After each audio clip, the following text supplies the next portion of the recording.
사랑하는 성도님들, 혹시 버저비터를 아시나요? 농구 경기에서 종료 직전에 공을 던졌는데 그 종료음과 함께 골이 된 것을 버저비터라고 합니다. 특히 내가 응원하는 팀이 이 버저비터로 경기를 역전하기라도 한다면 그 극적인 효과는 더더욱 배가 되지요. 그렇게 짜릿할 수가 없는 것입니다. 어쩌면 다윗도요, 이와 같은 버저비터와 같은 인생이 아닌지 모르겠습니다. 다 끝났다. 아무 소망이 없다. 우리 눈에 볼 때에 모든 것을 포기해야 할 것 같습니다. 그러나 그 순간 하나님의 도우심으로 극적인 역전승을 거두기 때문이지요. 특별히 오늘 본문을 통해서 그 역전의 드라마가 어떻게 시작되는지 함께 살펴보려고 합니다. 온 가족들과 함께 큰 은혜 누리시기를 주님의 이름으로 축원드립니다. 본문의 내용을 잠시 살펴보면요. 아기스 왕 앞에서 미친 채까지 하며 목숨을 간신히 부지한 다윗은 이제 아둘람이라는 한 지역에 도착합니다. 아둘람은 이스라엘과 블레셋의 접경지대입니다. 상당히 외진 곳이고 토양도 별로 좋지 않아서 이스라엘도 블레셋도 주목하지 않는 땅이었습니다. 또한 그곳에는요, 천연 동굴들이 많이 있었습니다. 따라서 다윗이 은신처로 사용하기에는 최고의 조건이었던 것입니다. 그렇게 지금 다윗은 아둘람의 한 굴 앞에 서 있습니다. 다윗이 과연 어떤 생각을 했을까요? 한번 다윗의 상황을 깊이 공감해 보기를 원합니다. 모든 백성이 두려워하는 골리앗을 때려잡았어요. 이젠 또 사울왕과 가족까지 되었습니다. 사울의 딸 미갈하고 결혼해서 사위입니다. 사실 사울왕이요, 누구보다 잘했다 칭찬하고 곁에서 든든한 버팀목이 되어줘야 하지 않을까요? 그런데 그런 장인이 죽이려고 날뛰고 있으니 얼마나 억울할까요?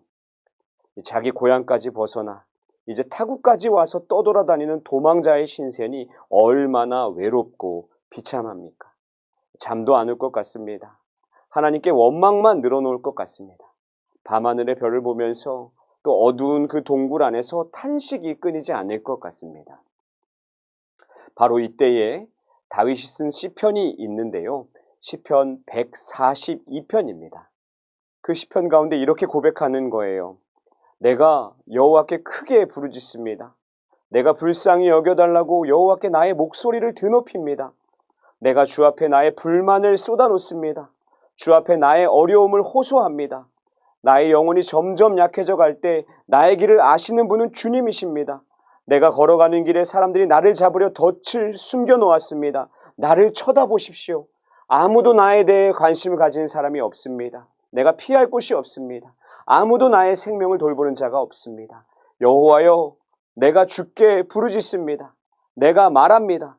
주는 나의 피난처이십니다. 주는 살아있는 자의 땅에 있는 나의 몫입니다. 나의 울부짖음을 들으십시오. 내가 어려움 가운데 있습니다. 나를 뒤쫓는 자들로부터 나를 구해주소서. 이는 그들이 나보다 강하기 때문입니다. 나를 나의 감옥에서 풀어주소서. 내가 주의 이름을 찬양하겠습니다. 의로운 자들이 내 주위에 모일 것입니다. 이는 주께서 나를 선하게 대해주셨기 때문입니다. 다윗이 절망 속에서 한 행동이 무엇입니까? 인생 포기하며 절망 가운데 살지 않았습니다. 적당히 타협하며 굽히지 않았습니다. 하나님께 간절히 간구하며 하나님만 전적으로 의지하고 있다는 것입니다. 시종일관 하나님만이 내 인생의 주인이시고 답이 되신다는 고백인 것입니다. 그때에 형제와 가족들이 또한 같은 처지에 놓여 있는 자들이 다윗과 함께하게 됩니다. 그 수가 400명이나 되었습니다. 이제 다윗은 이 많은 사람들을 품을 수 있는 포용력과 저들의 아픔과 상처를 공감하고 위로하는 참된 리더의 자질을 갖추게 된 것이지요. 미친 척하는 쫄보에서 이렇게 담대한 사람으로 변화된 것입니다. 이와 같은 역전의 드라마가요, 하나님을 의지함으로 하나님께 간구함으로 시작되고 있는 것입니다. 사랑하는 성도님들, 우리가 어떤 존재였습니까? 혼자서는 절대로 사망과 죄의 문제를 해결할 수 없는 영 죽을 수밖에 없는 존재였습니다. 그렇게 하나님을 떠나 아무 소망 없는 존재였습니다. 하지만 약한 우리에게 찾아오셔서 우리를 일으켜주시는 하나님의 은혜의 선물을 얻은 자들이 바로 우리입니다. 그러나 우리는 치열한 삶 가운데 우리의 정체성을 잊은 채 살아갑니다. 삶의 무게가 너무 커서 은혜를 잊고 살아갑니다. 그렇게 이 땅 사는 동안은 다윗의 인생과 같이 삶의 위기가 늘 있다는 것입니다. 그때에 우리는 기억했으면 좋겠습니다. 우리가 어떤 존재입니까? 예수님의 버저비터로 새 생명을 얻어 역전의 삶을 살아가는 사람들입니다. 거저받은 은혜의 선물로 하늘에 소망을 품고 살아가는 사람들이지요. 혹시 누구에게도 말 못할 어려움이 있으신가요?